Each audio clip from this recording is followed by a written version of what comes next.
Hi, and welcome to Just Us, the Justice Democrats Brand New Congress podcast.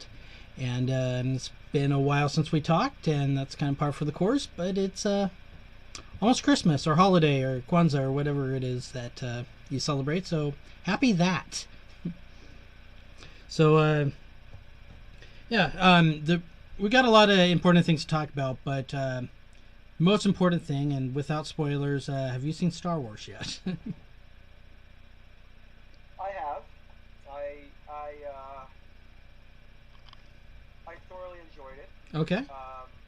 There's some things I wish could have transpired in a slightly different way, and it didn't quite sit with me in the way I wanted. But you get that with every long-standing series of movies, right? So no real surprises. Yeah, I left feeling very unsure of what I was feeling.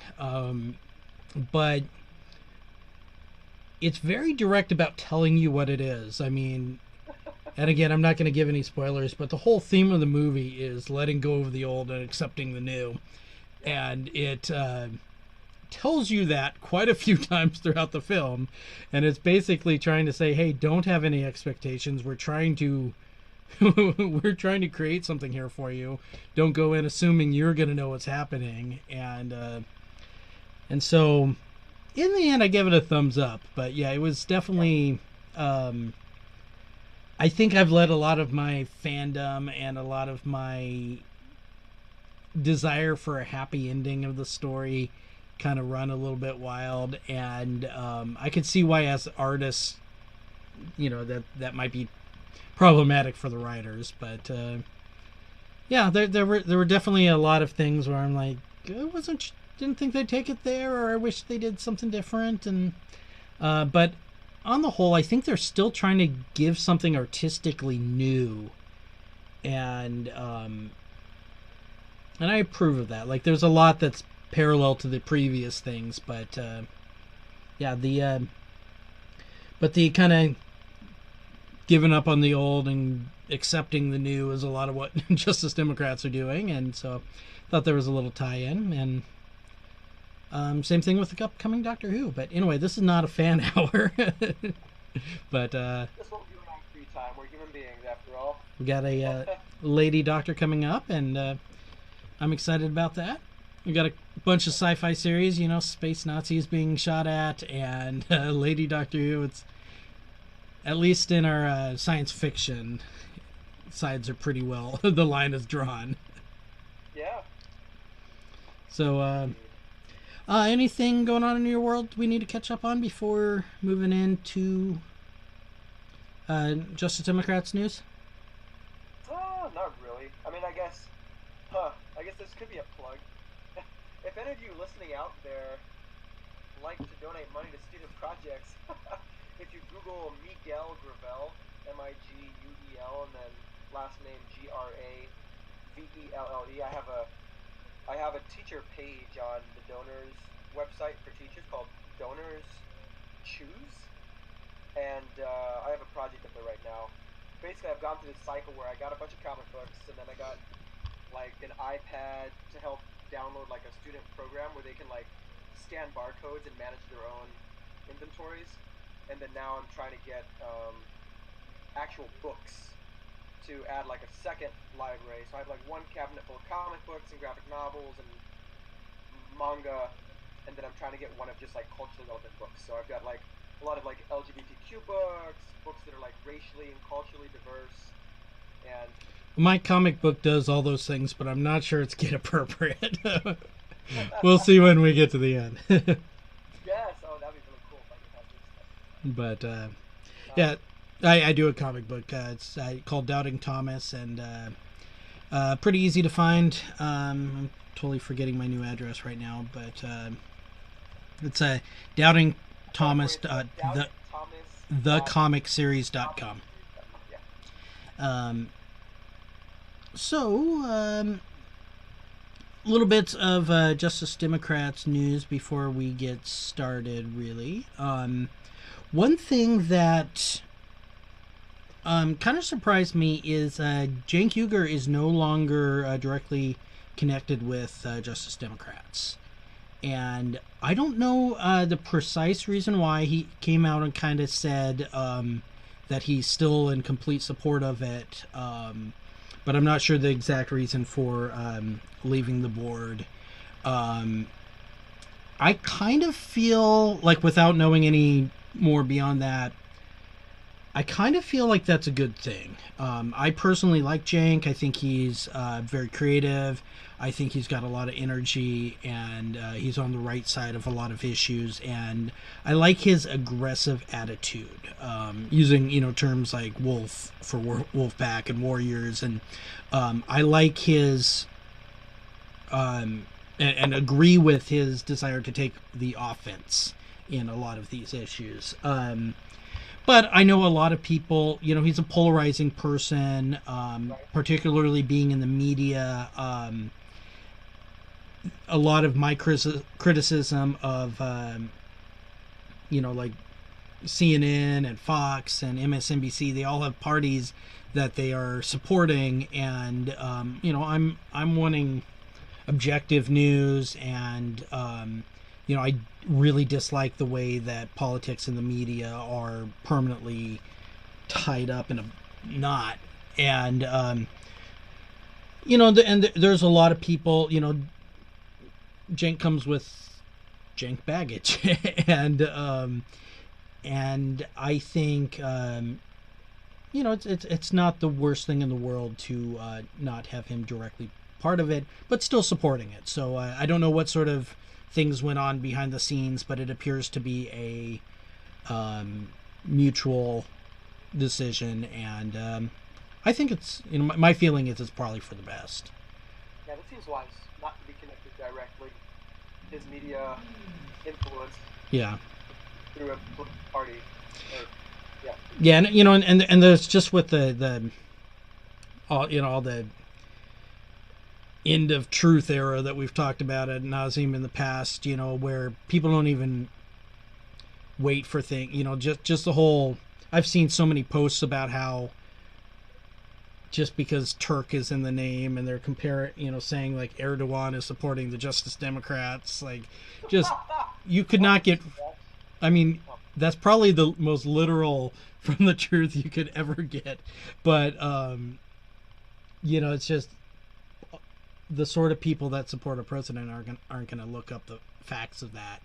And so I like Cenk. I continue to, and I still kind of support his distancing himself, as long as he continues to support it, because Justice Democrats is the right move. And that's that. Two more little quick points, and this one's a little faster, but have you heard about what's going on with Jill Stein? I have not, actually. So she is now apparently being investigated by some Senate committee for ties to Russia, like collaboration or whatever. And there is, to the best of my knowledge, and I've looked into this a little bit, maybe not as much as I would like to, but I've yet to see anything that's public that even remotely borderlines on evidence. And this is pure McCarthyism 101. And I will spin on a dime if that's the case. I've voted for Jill Stein twice, so clearly I have a bias there.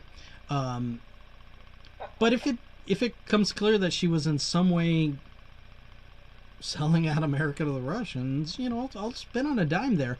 But sitting at a table with other political leadership, including Russian leadership, is not equivalent to the sort of treason that I've heard people claim she's committed.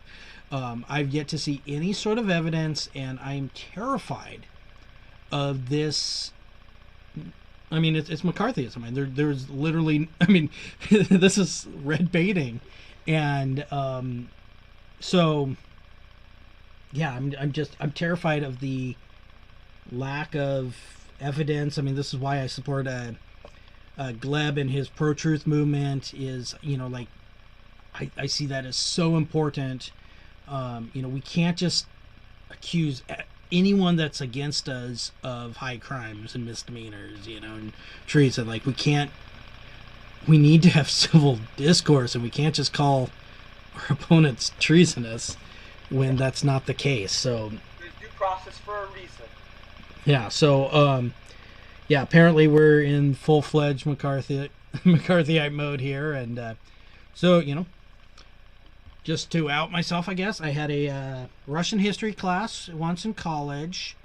I have had Russian bartenders, and I did tip. Um, there's a Russian beer brand I've enjoyed. Number 9 was my favorite. What else? I'm sure I have other connections there, but apparently that makes me as guilty as. Yeah, I like a song called "Rah Rah Rasputin" by Boney M. Oh yeah, and I listen to Pussy Riot from time to time. Yeah. So I do Russian accents to my Oh. students in school. I read I rather enjoy it. one of my favorite books is Brothers Karamazov, and I couldn't be without Tarkovsky. So yeah, that's that's enough right there. Apparently, so, I'm being exaggerating a little bit, but am I? I mean, look back at your history, like that list of things I just named back in the previous Red Scare might have been enough. I'm Sure, absolutely would have been enough. And it just would have, whether or not you would have been investigated, would have been how much is it worth their while and how much political gain could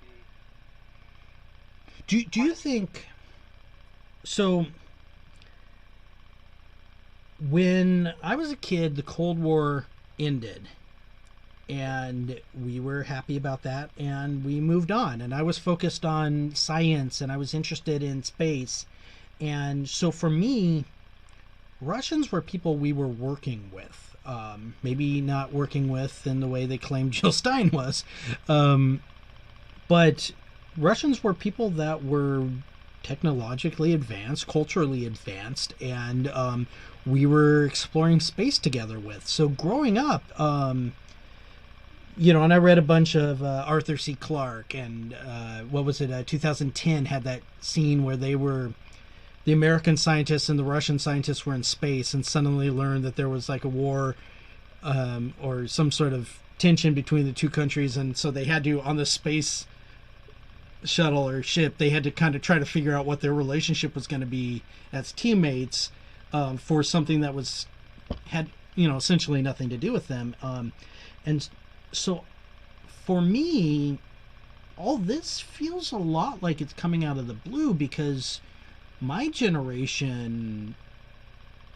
pretty okay with Russia, and then suddenly we get the Bushes, and then we get Putin, and this current generation of political leadership who cut their teeth during the Cold War, who learned politics in the sort of Kissinger, how I learned to stop worrying and love the bomb type mentality, and they're not as open to the sort of detente or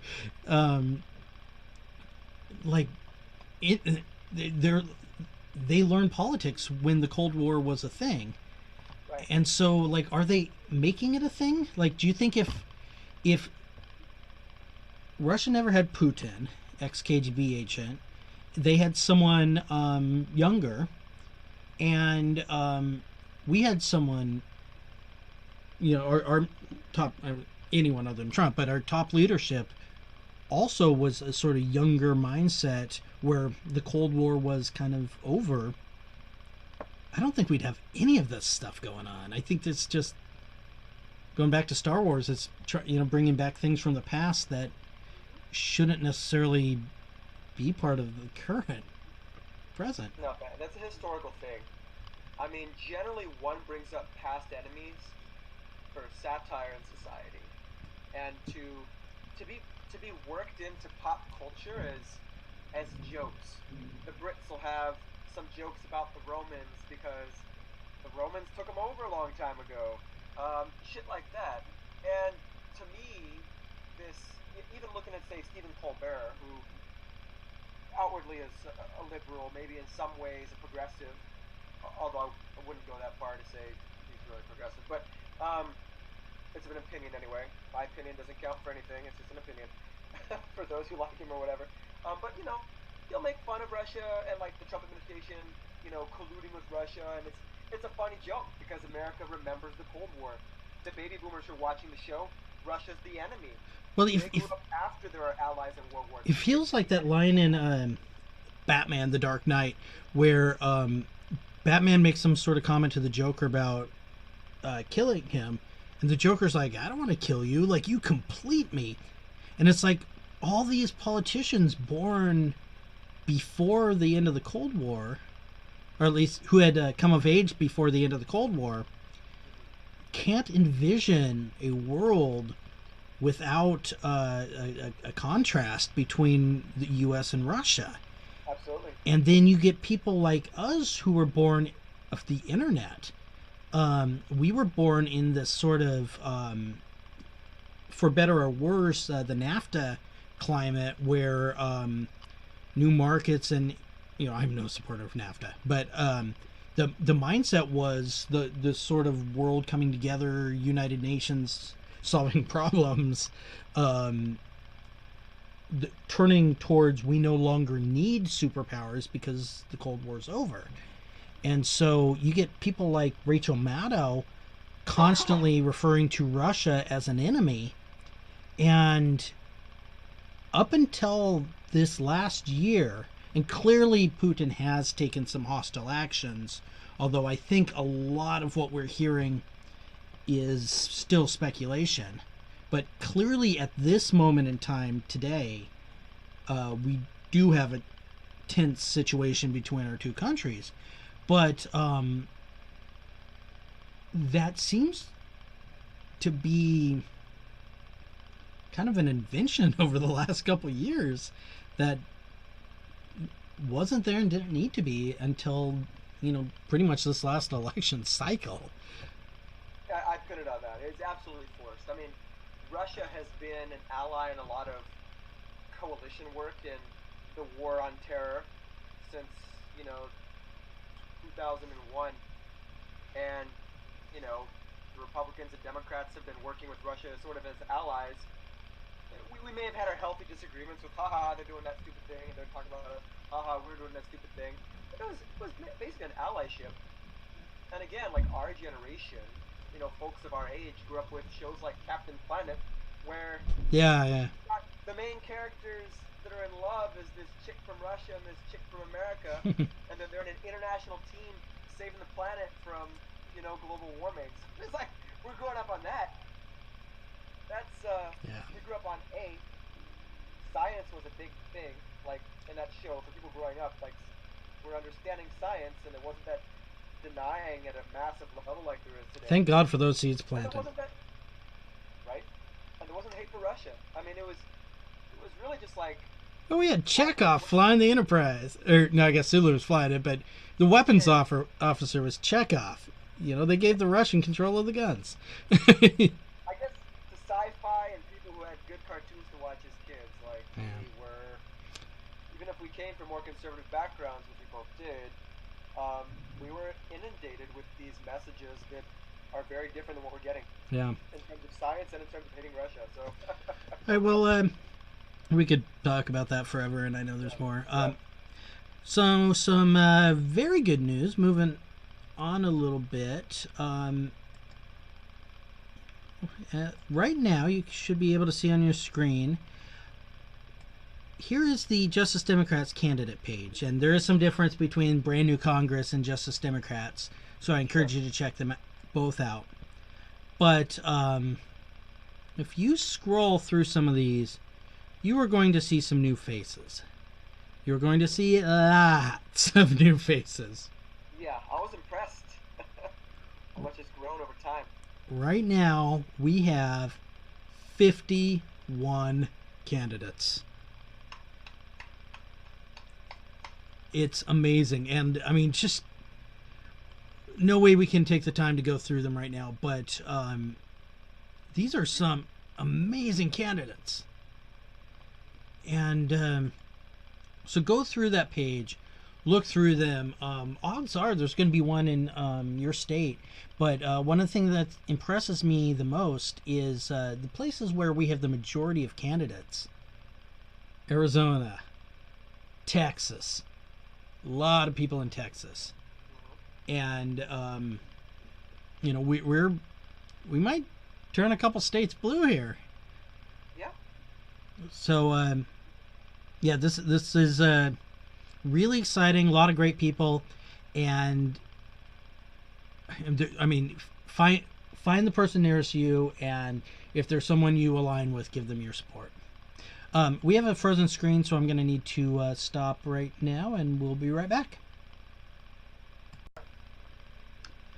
All right, we're back. Sorry about that. So recently, Doug Jones won against a alleged pedophile, and won by not much. It was very stressful, and I was terrified for a lot of that night, and it was a close call. And I don't think he's even conceded yet, Roy Moore. And Doug Jones doesn't appear to be much of a Democrat at all. Of course, he's better than Roy Moore, but Doug Jones is absolutely a lesser of two evil candidates. And he is not in favor of impeachment of Trump. He is just really nothing anyone should be excited about. But I've read a few articles about how Democrats are looking at Doug Jones to be like this example about what they want to be accomplishing. And to me, that is the exact opposite of what Justice Democrats and brand new Congress are trying to do. Rather than having this extremely mediocre candidate, we're going to put forward people that actually are clear about what they stand for, and people that will get the voters excited and then get them out to vote. So I think that may segue into some of the things that you were bringing in today. So toss this over to Miguel. So sort of a little format change, kind of experimenting with an idea of looking at some news items and seeing how the candidates that aren't a Justice Democrats page and our party or movement sort of fit in. So the first news item I got from democracynow.org, which is an independent news site, and they talked about how the Philadelphia recently, about a little over a week ago, won control over their city's education system again, their public schools again, which had previously been controlled by the state government. Oh shoot, no, better. Okay. Had been controlled by the state government by an organization or entity called the School Reform Commission, which basically took dozens of public schools, closed them down, and replaced them by these for-profit schools underneath this organization known as the Edison School Incorporated. Because Edison was a great guy. He was all about teamwork and democracy, and oh man, he's in my top 10 list. Remember Fight Club where they're like, who would you want to punch? For Tesla. Bam! Yeah, I'm not sure what number Edison would get, but he's in the top 10. Yeah. Son of a gun. Don't have this kid watching, so I'll try not to curse. We can do that. Anyway, I was personally pleased to see a mayor actually, get up and call for the School Reform Commission. I watched a video and he's like, we recommend that you dissolve, and they did. And a mayor of a major city telling the state government appointed organization to just dissolve itself for the benefit of public schools, and they lost that war. And now there's the opportunity for the city to just manage its own school districts and run its public schools again, which is a beautiful thing. So the platform piece for the Justice Democrats that relates to is that there's a platform piece that says that the Justice Democrats believes in ensuring the universal education as a right. Okay, so a lot of the candidates believe that people should have free public education, and even free public education at city and state-run public tertiary institution. So basically, community college for free, state college for free, at least, you know. And Cori Bush, who's running for Congress in Missouri's first district, says this. She says, St. Louis students. So again, we're Cori Bush is not in the same district as Philadelphia, but she borders it. She borders like Okay. the Philly suburbs is her district. So, I apologize. I'm also confused. There's a candidate we're going to talk about later who borders the Philadelphia suburbs. Yeah, I was thinking Okay. she's Missouri, right? Yeah, Cori Bush is Missouri. I'm thinking of Jess King, who's in Pennsylvania 16th, in 16th district. We'll get back to her. Sorry, I got too excited. I got ahead of myself. But Cori Bush is for, like you said, Missouri's first district, and she believes that St. Louis, which is the city that's like the most prominent city in her district, she believes that their kids, those students, deserve a quality education, regardless of their zip code. She will work to increase support services for our youth to help them succeed. For instance, it's tough for kids to learn when they're hungry. I will make sure that kids are more properly fed with a healthy school and summer breakfast and lunch programs. In addition, I support free college tuition for community colleges and state universities. So, again, the complete opposite of let's let a private organization that's looking to make a profit control the lives of our students and their learning, which means we're going to cut food. You should get food on your own. We don't care about you, and we should be able to have profits determine what you learn in the classrooms, and that's what you get when you turn it over to for-profit agencies. And it's good to see people like Cori Bush in Missouri are fighting against that. She recently posted something on her Facebook page where she got something really cool. It says, so on December 10th at 6:21 p.m. on Facebook, she posted a photo of a certificate that she won, which was called, in celebration of the Universal Declaration of Human Rights, Cori Bush is recognized as an unsung human rights hero. Nice. Your human rights work has not gone unnoticed. 2017 Human Rights Celebration. So the St. Louis Coalition for Human Rights has recognized her. And she was our first Justice Democrat. She was the first out of the gate, even for us. So, yeah, she was the one that lit this fire. Back to Star Wars reference. I mean, she was the one that just really got me excited, and looking at her campaign platform and just her energy right from the beginning, it's like, yeah, this is where I'm putting my stake in. This is where I'm going. So yeah, there's a candidate to absolutely get behind. Agreed. Do you have any thoughts about the universal access to public education? It's high quality. Yeah, I mean, I could go on a capitalism rant forever. It's like a person's money does not determine their personal value in any way whatsoever. And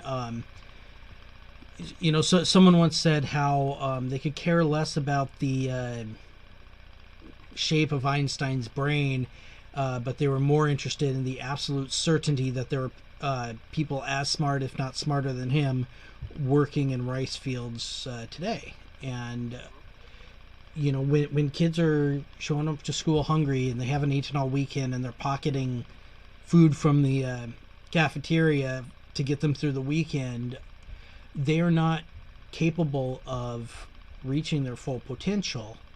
And helping these kids helps everyone. You can still be a selfish person and want to support, these are kids that are going to, if they don't get a good education, they're going to become a burden on society as a whole. And they instead could be a boon to society as a whole. Like, for me, it's I don't care how much wealth people have, so long as everyone has shelter, has education, and food to eat, things like that. Once everyone has the basics, have as many fucking yachts as you want. It's if we can give tax breaks, this reverse Robin Hood bill that just passed, if we can give the biggest tax break in history to rich people, we can afford school, because we're going to be paying for it anyway, and we're going to be paying for it in more police, in emergency rooms, and human lives lost. And so, choose your priority. And I think education of children, especially, is the only proven thing that makes the planet better. So frustrates me that not everyone sees it that way. We're educators, so But anyway, you get that. Well, moving on to I guess a really a similar item. I know a lot of the students I teach are immigrants or come from immigrant families who have parents who have themselves have immigrated, and a platform piece that the Justice Democrats have that talks about this is, word for word, implement comprehensive immigrant reform. Their words are, we won't give an inch to our opposition, or an inch in our opposition to Trump's outrageous proposals. Ideas like total and complete shutdown of Muslim immigration and deporting all undocumented immigrants are anathema to America. We will fight for comprehensive immigration reform with a path to citizenship. America is a proud nation of immigrants. you know what I think we should do is maybe put something about our attitude towards immigrants in a very public place, like maybe a statue. Maybe we could get the French to help us out on this and put it right in front of New York. So right as everyone comes in, They'll never work. they can have this permanent view about our pro-immigrant status. No, but then you'll have people coming in on ships that are like, see it and cry and feel all this love for America. That's no good.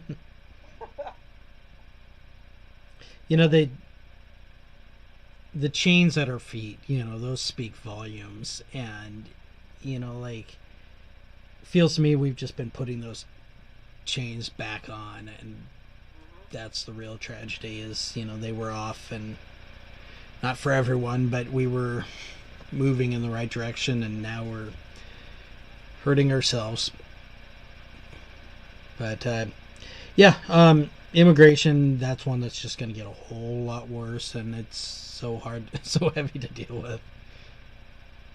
Well, if you are living in Pennsylvania's 16th district, so that is sort of like, I think, to the west of just like on the little fringe of Philadelphia suburbs, and to the west of that, if you're going to be voting, which you should be, for Congress, you should vote for Jess King, who is the Justice Democrat. And she believes, her slogan is, I believe in protecting undocumented Americans and to provide a humane path to citizenship for all who call America home. So again, directly affiliated with, the platform for the Justice Democrats, of which she's affiliated. And in social media, she's even spoken about this. About a week ago, she said on Facebook, "This is unacceptable. Lancaster, Pennsylvania resident Osman Enriquez has been in detention for 3 days because the Postal Service lost his DACA application. His son is turning 1 year old this Saturday. We cannot be tearing families apart because the Postal Service made a mistake. We need to restore DACA and pass the DREAM Act. Call Congressman Lloyd Smucker and ask him to step in to protect our neighbor. 202-225-2411. America is for all of us," in this big, like, American flag picture. And, it's just beautiful to see that it may be a controversial issue, which might cost her some allies, might cost her some people voting for her, but not the right people. Because certainly people who are in a vulnerable position like that are going to vote for her for standing up for the right thing. People who have a conscience, who believe in what the Justice Democrats believe in, are going to want to see this. And for her not to back down and just say, I'm going to stand up for the rights of vulnerable constituents. If this is going on in my city right now, I'm going to raise hell about it. regardless. I'm not going to play it safe and try to garner votes from all sides and be moderate and all that bullshit. She cares, and she does it on her own campaign site. Yeah, and that's why we do this. You know, that those are the sort of people that aren't the lesser of two evils. Those are the people we can get excited about. And if you're actually excited about a candidate, you're going to go and vote for them. And you know, that's what the young people are, the decisive votes, and they're not going to be bothered coming to vote for someone that they're just kind of feeling meh about. But if there's someone that's actually standing up for their principles, they're going to get out and vote. And you know, this whole theory, we see Elizabeth Warren swinging right. You know, like she's said several things that have just been like, oh, really, Elizabeth? No. You know, because like there's all of these consultants that are paid to because they get a job either way, and they tell them you got to swing right if you want to get the votes. Meanwhile, so many people aren't voting because they don't have candidates that stand for them. And as Warren is swinging to the right, I'm not that sure I'm supporting her anymore. Yeah. And you know, if it's her versus Trump, I mean, that's a pretty obvious thing. But it, you know, she's swinging right on the issues. You know, is she going to keep up that swing? You know, it's like you lose the progressives, and young people, for the most part, are progressive. So I'm just confused by this swing right thing. And so, you know, we've got so many candidates here swinging to the left. And the irony is a lot of conservative people are on the left. You know, they're not every Republican is a fascist. There's a lot of great people who just are connected to that term for whatever reason, but they stand, you know, they don't want these taxes that they're about to get. They don't want to be kicked off the internet. They don't want to lose health care. And you know, left of fascism shouldn't be an extreme position. Yeah, that's we should all be able to come to that under the flag, you know, like just it amazes me we let it get this far.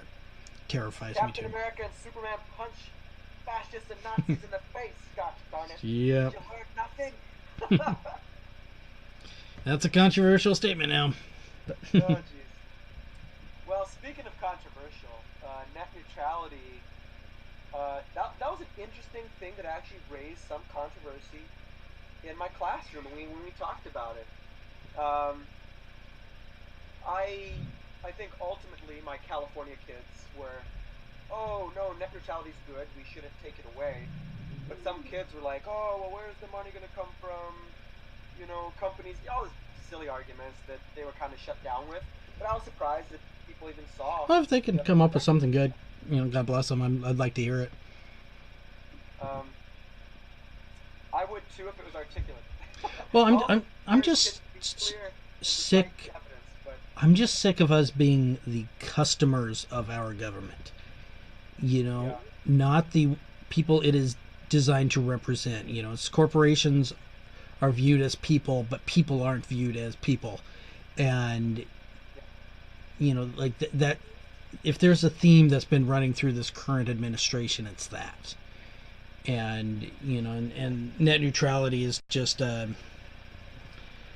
I view it as a free speech issue, because how do we know that political candidates aren't going to have, you know, some candidates have their pages throttled down, and we're told that we just need to take this on faith of Comcast, who can't even tell you the truth about what your bill is going to be, that they're not going to throttle political pages. And whose pages are they going to throttle? The people like Gadget Pie and Trump? No, they're giving them millions. You know, they're going to throttle people that are anti-monopoly. And so it's absolutely a free speech issue. And I worry about things like straight on science. You know, like we get National Geographic now owned by Rupert Murdoch, and they're constantly putting, you know, the Virgin Mary on their cover and things like the real Jesus. Long are the days. It's not a blank we cover. Like are not. a scientific manual showing the real Jesus would have a blank cover, or at least talk about the controversy there. But Yeah, you know, not a it's certain thing. but National Geographic and Rupert Murdoch have plenty of money, and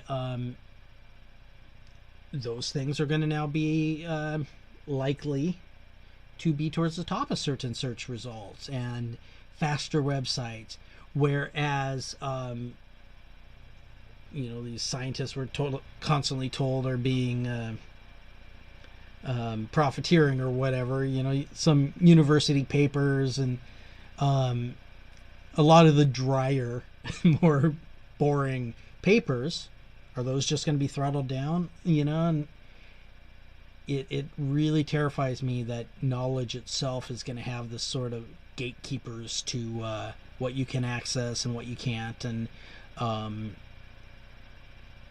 I view that as a clear First Amendment violation because of the way it's gone. But we'll see how that one works itself out. Obviously, a lot of people and organizations are tackling this from a lot of different areas. So Yeah, well, I know that the Justice Democrats, especially through one particular person, has some stuff to say about that. So, as folks might know, end corruption is one of the platform planks, if you will, of the Justice Democrats. And it's a catch-all thing. It says super PACs should be banned, private donations to politicians and campaigns should be banned, and a clean public financing system should be implemented to end the takeover of our government by corporations and billionaires.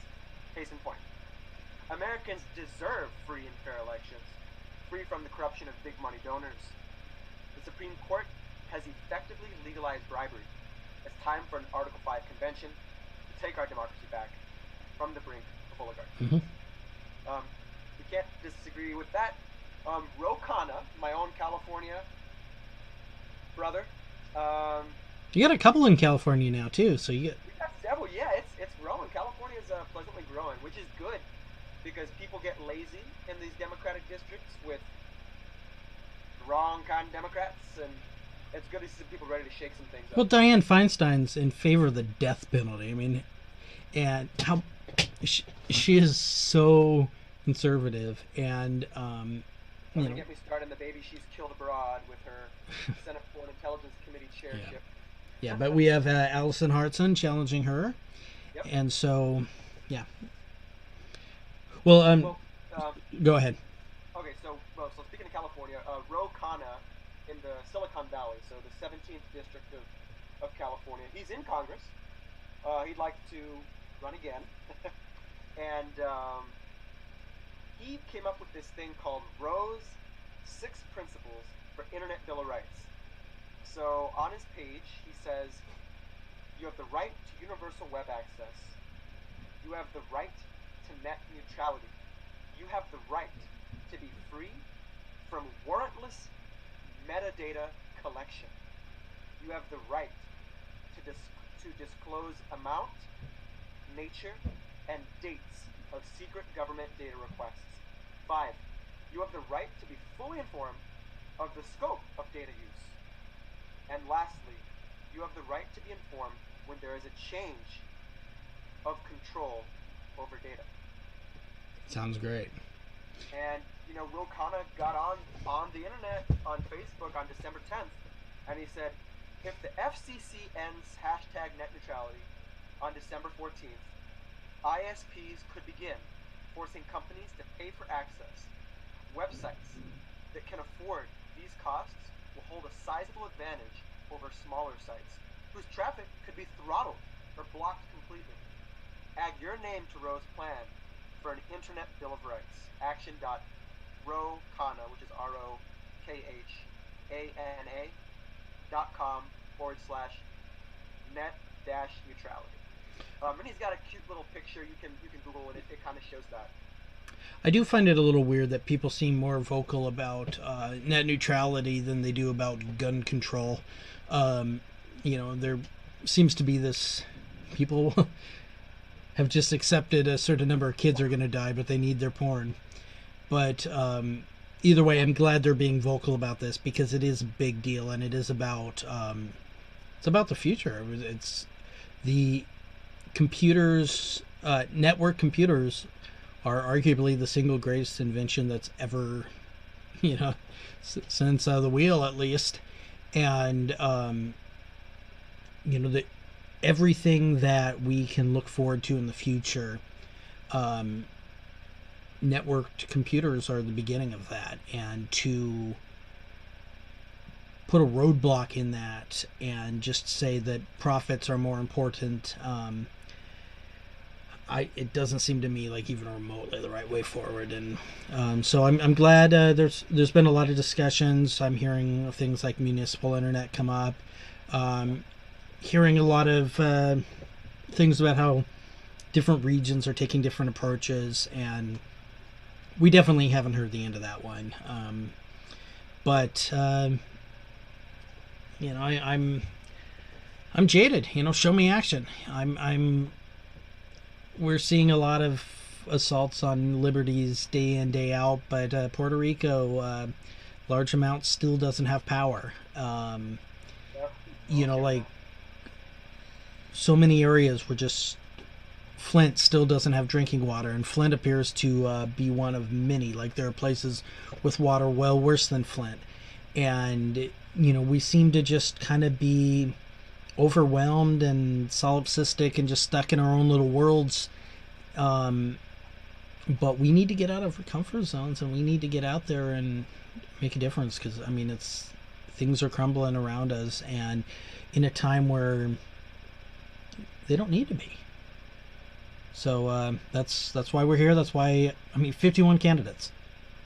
We've got so many people that are saying, no, I'm not going to accept this. I'm not going to put up with the status quo. I'm going to make a difference. And, you know, there was one candidate that, I'm forgetting which one it was, but he was just talking about how he's like, no, I hate politics.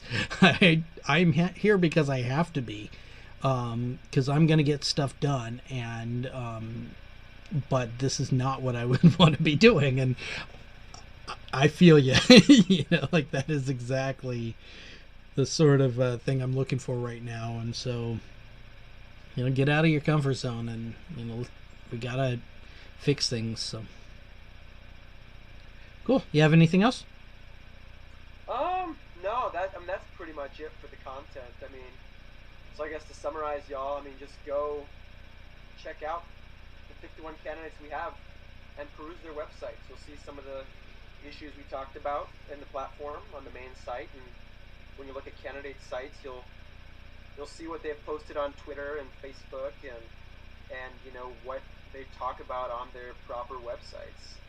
And it's this kind of thing. And I also agree with what you said before, Cliff. You know, it is kind of horrifying that sometimes a lot of us are motivated by more selfish reasons, and we don't think about the most vulnerable people in our society. You know, I know that, you know, your own family was pretty closely impacted by, you know, some gun violence that happened recently. Everyone will be if you're not already. It could happen.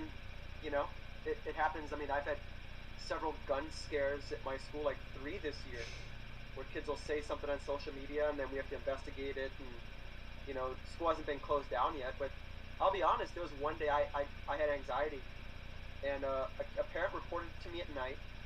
I didn't get it till the morning. I reported it to the school the moment I saw the phone when I woke up. I was like, shit, called it in, and then I stayed home all day. I requested sick, and I said, school, if there's potentially going to be a school shooting. And that's selfish, but you know, I also have anxiety, so I can't always control the logic of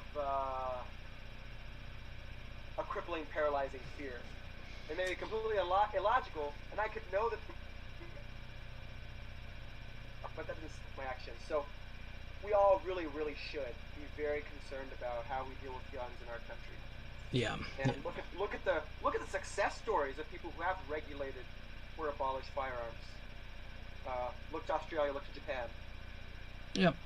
Yeah, we're I had one student of mine, a Japanese student, and we're at the airport, and this was before 9/11, thankfully, but he gets to the metal detector, and he had filled up his duffel bag with bullets, and just because they don't have them in Japan, and he was just taking them home as souvenirs. Nothing hostile about it at all, Oh but God. it was just at that point in history, it was just something that we could all take as hilarious.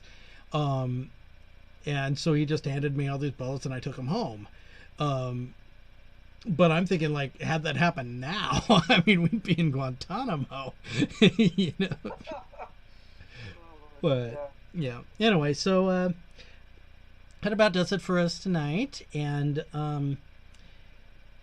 as we have Christmas or whatever it is you celebrate, if anything, and if you don't celebrate anything, well, blessings to you as well.